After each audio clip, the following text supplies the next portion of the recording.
everybody. Welcome to another edition of Email Never Sleeps. I'm Andrew Kordek, and today we've got a really interesting topic. It's called When Should Organization Look at On-Premise Solutions?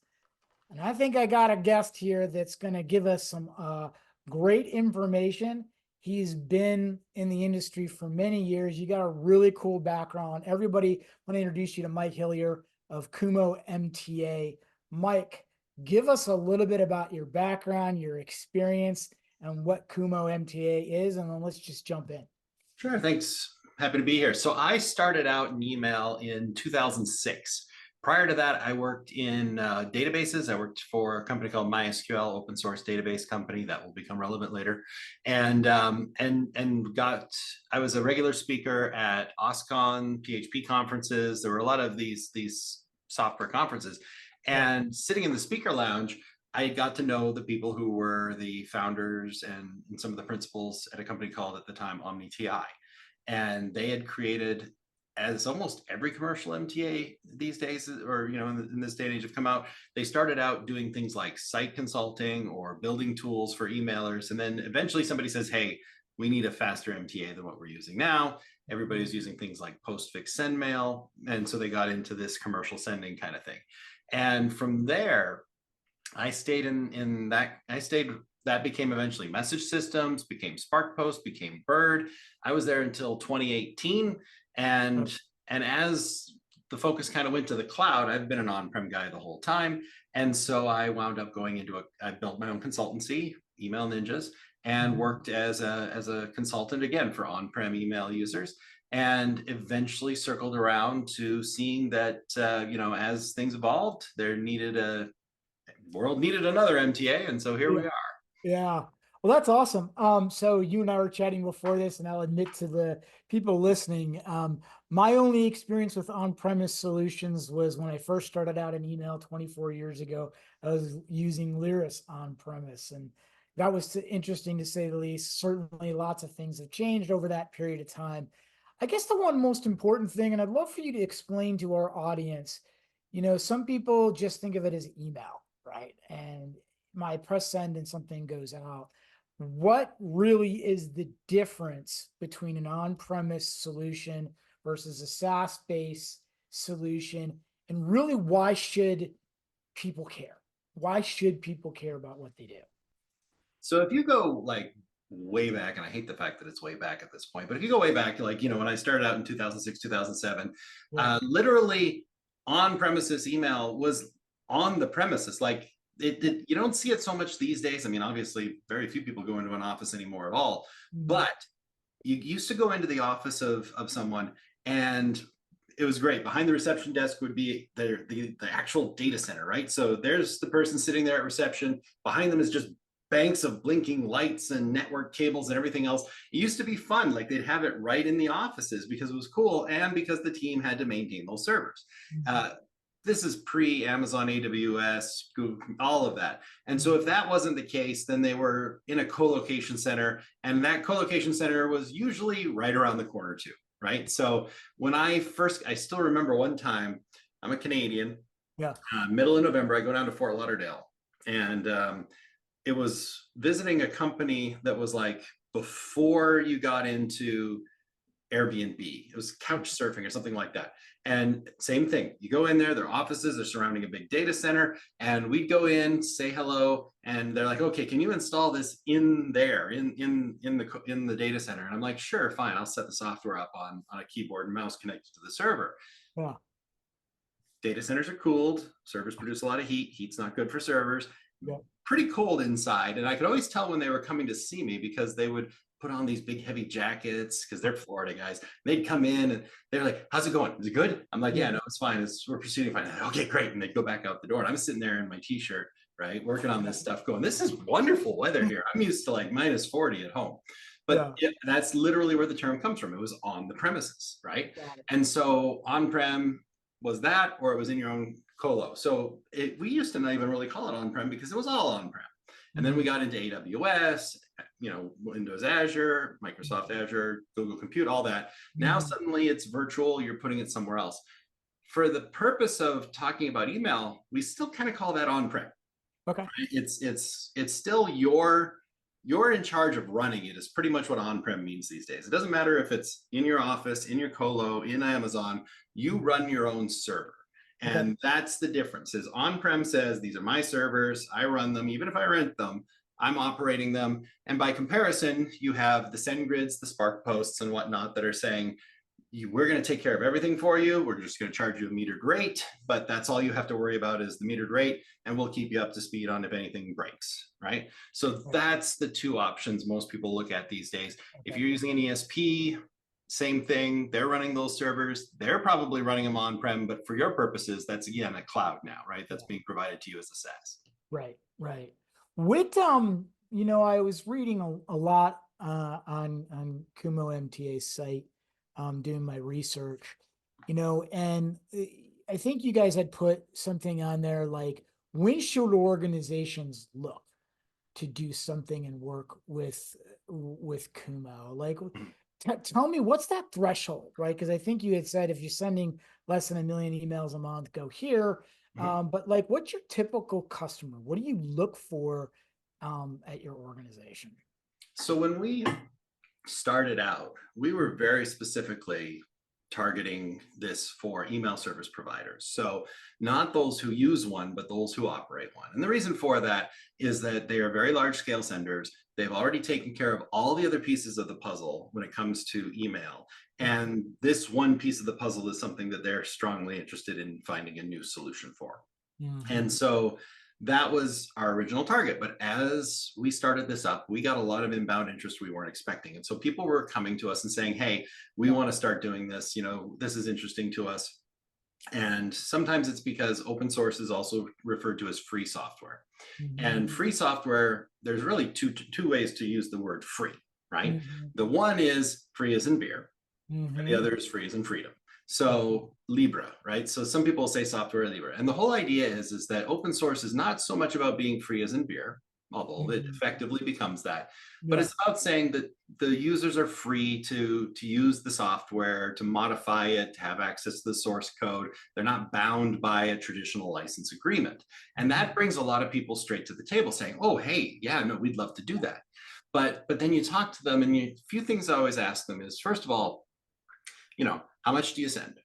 And it used to be, again, you go back to 2006 and the spammers have ruined everything for us, but it used to be that you could just like fire up a web server. The web server would have an email server built into it, and it would start sending mail, and that mail would reach the inbox as long as people weren't clicking the spam button. And since then, there's been so many changes around how much of a skill set you need, how much kind of volume you're sending. It's not even enough just to get SPF, DKIM, DMARC set up. If you're not sending at a steady, consistent amount of volume, this comes down to people ask all the time, should I be on a dedicated IP or a shared IP, right? If you don't qualify for a dedicated IP, you definitely shouldn't be on-prem, because by default, you're going to have a dedicated IP address. So that sending volume becomes important, not only from a deliverability perspective, but also just dollars and cents. So you look at sending your own mail through your own server. By the time you run the server, get the skills and everything else, unless you have all of that yourself, you're going to spend a few $100s a month at the very minimum to get this kind of sending out. And then you go look at like a SendGrid or a Spark post page, and you're seeing that a million messages is under $1,000. So it's like, financially, there's also a threshold of saying, I really shouldn't be doing this myself unless I really expect to rapidly expand how much mail I'm sending. So that's the other part of that volume equation, right? And so am I sending enough mail to justify this financially? Am I sending enough mail to get deliverability? Then from there, you get into a few more questions. One is, do I have all the other pieces, right? So you look and say, the MTA, the message transfer agent that's going to sit in your server, whether it's in Amazon or wherever, its job is, I take a message and I relay the message. I take a message and I relay the message. And when you do that at scale, there's a lot of things that have to be done right, which is why we had to write the software in a specific way. But that's one part of a puzzle, right? If you're using iPost and name drop, and you're using it to manage your campaigns, your recipients, to do your targeting, to do your A/B testing and all of that, you really can't go to an on-prem MTA, because you don't have those other pieces, right? Those things are being provided. If you're using SendGrid, Mhm. maybe you're closer to being able to switch, but even then, a lot of users of SendGrid will use the click and open tracking that's included, the suppression management, the webhook management, the ability to do templates and store them and merge them. All, like, even if you're using a relay service, Yeah. there's still a lot of pieces under the hood that it provides. So I've talked to some very large senders in the last year and have said, oh yeah, no, we'd really, we're spending a lot of money on SendGrid, on SparkPost, on what have you. We'd like to move over. And you're like, well, how much are you using them? And the answer is often more than just as a straight up relay. They do more than just put a message to it and say, take care of the rest. Right. And so that makes it difficult to move off of this, because now you look at it and say, okay, I don't have those pieces. I need to build those pieces before I move to another platform. Right. And then the last part is skill set, right? To this day, a lot of people in the industry are aware that deliverability skills are not as common as we would like them to be. Mhm. And so one reason some people stick to an email service provider, a SendGrid, a SparkPost, a Mailgun, is that those companies have teams of people who have that skill and can leverage it to help them be successful. Well, you take it one step further and say, even a lot of people in deliverability, and this is not a slight, everybody needs to specialize in something. There's a lot of deliverability people who still don't know on-prem server operations, right? There are large ESPs that don't even run their own servers because they're like, I don't want to deal with that part of the puzzle. Our differentiator is in how we do our targeting, how we do our messages, how we, make sure that the right message hits the right person. And we don't want to add on the challenge of running the servers that do all the mail relay under that. So even some large ESPs don't run their own MTAs, right? So because that mail ops, like if this is the deliverability skill set, this is the mail ops skill set. Like, now you not only have to know your deliverability, usually you have to know how to keep the servers tuned and everything else. And so that's a rare skill set as well. So, all of these things you have to look at before you can make a decision. Should we bring the mail servers themselves in-house? Not everybody does. Even when they have the volume, even when they have the deliverability skill set, there's still organizations and they're even an ESP, so they have all the front end, all the back end, all the analytics. They still say, you know what? We're going to let somebody else deal with that part. So those are some of the things you look at. I do a great pitch here about why you should use my software by telling you why you shouldn't use my software. But there's a lot involved. And so a lot of organizations never bring that piece on-prem. And is it because they get spooked off by trying to figure out how to do everything? But don't you offer services to help in that area? Like I'm confused, right? Like if I wanted to do it because I wanted to have greater control, but I can't always have the right people to sort of fine tune and tweak and pull levers up and down, right? I mean, that's something that you guys can do as well, or do you not do that? It is, so sometimes it comes down to this. Sometimes it can be as simple as saying there are organizations out there that are all in on the cloud, right? And that's absolutely the case in some places. Like there are CTOs and architects that have come in and just essentially said, you know what, this is the thing this is the part that differentiates us from everyone else, and we want to put our fingers on that and have complete control of it.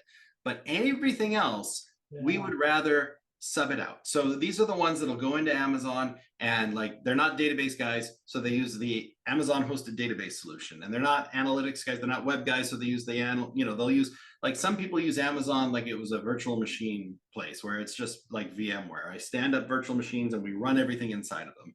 Others are like, I don't want to deal with that piece. I don't want to deal with how SMS gets done, so I'm going to go to Twilio. I don't want to deal with how databases are. I go to there, all of that. And they're like, we just don't want to touch any of those things, right? Those aren't our differentiators. Let somebody else deal with it. That's a common and perfectly fine mindset, right? Others are just saying, well, we don't have that skill set. And so, yeah, I mean, really, the number one thing I get asked, I go to conferences, I talk to people about open source, and they're like, well, if it's open source and there's no license fee, how do you make money? My favorite answer is just, I don't. And then we kind of get into how we actually do it. And like I said, I worked at MySQL, an open source database company. And that's how I learned about this model and knew it would work in this industry, is training, support, installations, custom development, and in our case, full-blown remote management. So depending on the organization, like I Mhm. said, we targeted ESPs. Most of those we go into and they're like, hey, this looks great. We Mhm. got guys on staff already who know how to use Power MTA or Momentum or whatever it is that they're using. And they're like, okay, we just got to learn this one, switch over to it. And they say, we just want support, or we want to sponsor this project. We like this open source. We want it to continue to exist. So we are going to be a sponsor of it and help it to continue forward. And we give them, 24/7 support in some cases, business hours, SLAs, whatever it is that they need to be successful. We have a Mhm. couple that have said, look, we want to own our destiny. We don't want it to be somebody else's IPs, somebody else's software, somebody else's whatever anymore. We want to own the servers because we don't do hosted. We don't want to get into, compliance and all the other roles that are needed and everything else it requires at that point.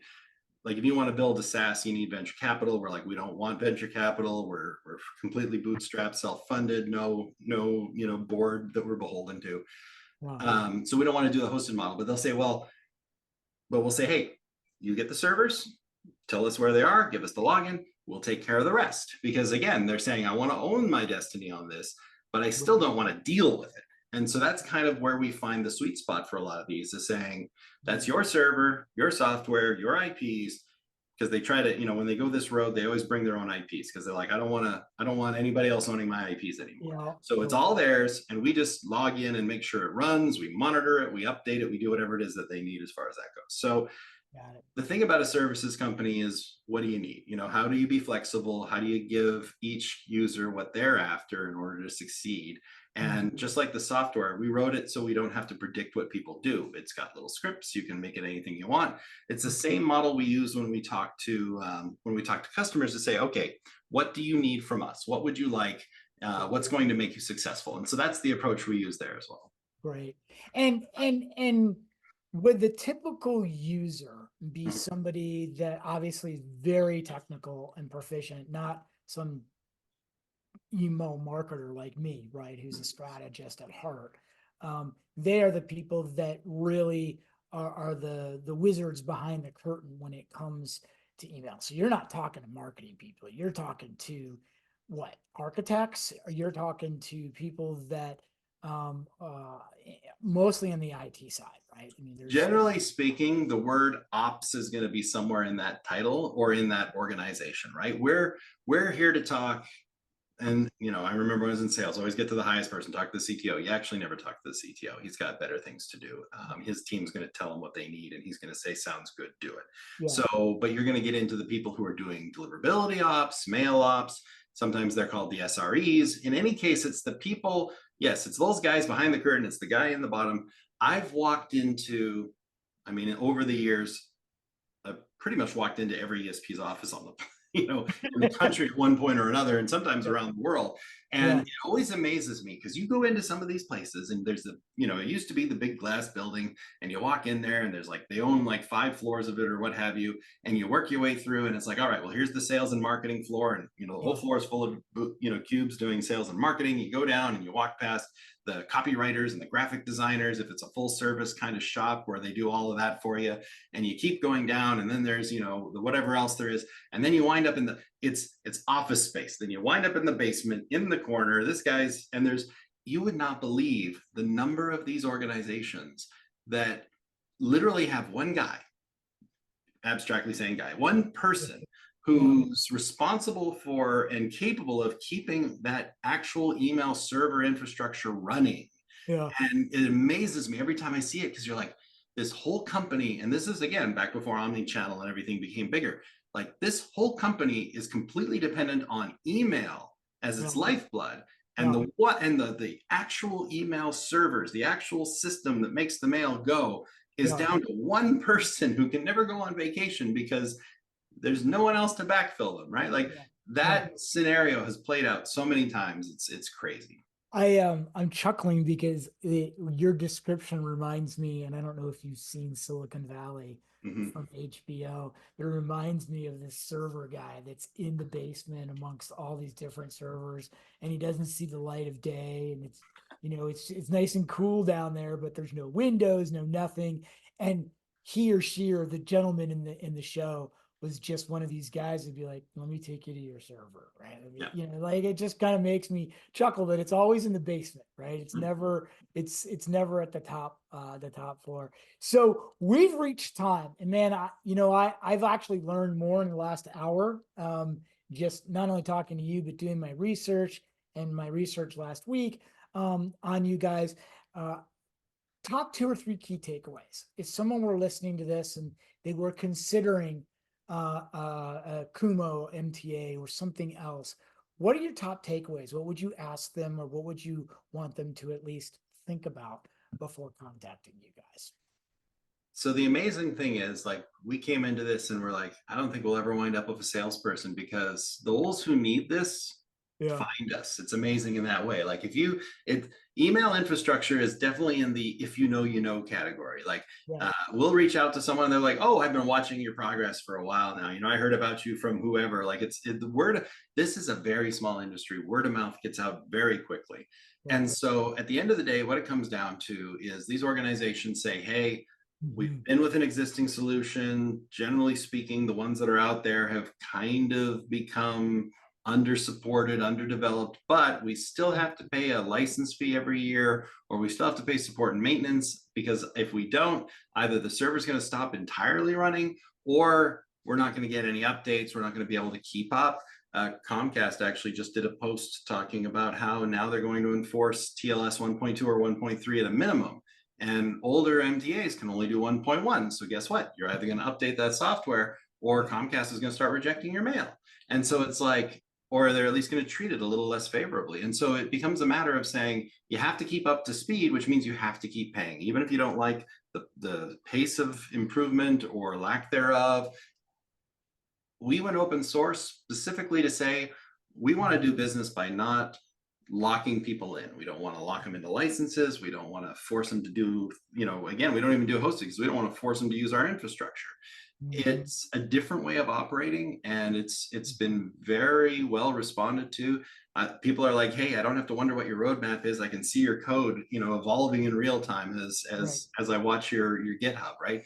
Right. That's the key takeaway is we've seen what happened before. We want to do it different. We want a place where people actually go, hey, I want to support you guys because I like what you're doing, because I like what I'm Mhm. getting out of it, not because I don't have a choice. And that's the thing that draws people in.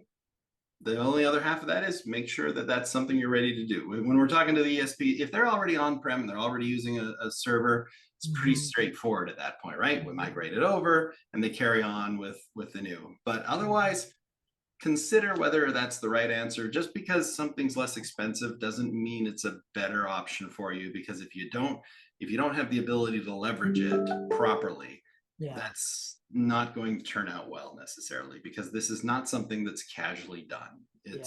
It's a lot of skill sets, a lot of infrastructure. That was my takeaway, right? Is that this is not something for the faint of heart. But I actually have one more question before we close this out.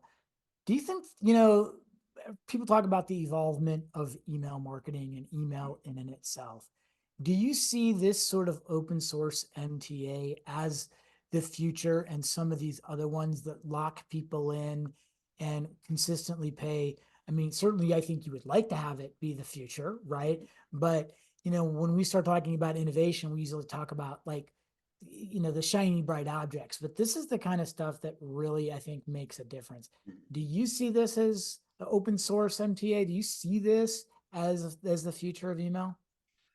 It's already the present. I mean, when you look at it, and here's the thing, anyone who's using any platform, there's some open source in there somewhere, right? Okay. Yeah. Linux is underneath your web server that's running on Apache, which is open source, or Node. Almost every ESP is already using open source almost everywhere else in their stack as it is. Mhm. And some ESPs are still doing things using Postfix, SendMail, QMail, all the other open and available options. Yeah. The there's always room enough for everyone in these Yeah. situations. Like, you say, okay, there's open source operating systems, pretty much everybody Mhm. runs on them, but a lot of people still run on Windows, right? And it comes Yeah. down to a few things. I mean, somebody joked once and said it's reassuringly expensive, and Mhm.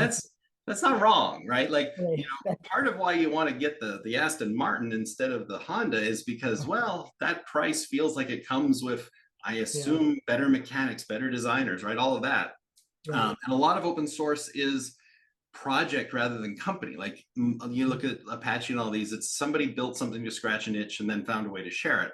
Yeah. We're actually not a complete exception, but relatively rare in the sense of saying we formed a company and we chose an open source license as our business model because we find it better for our customers.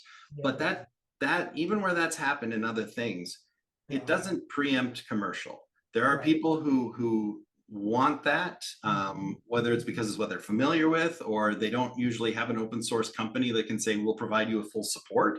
And so they're like, Yeah. well, we need to go with the one that's backed by a company so we have the support.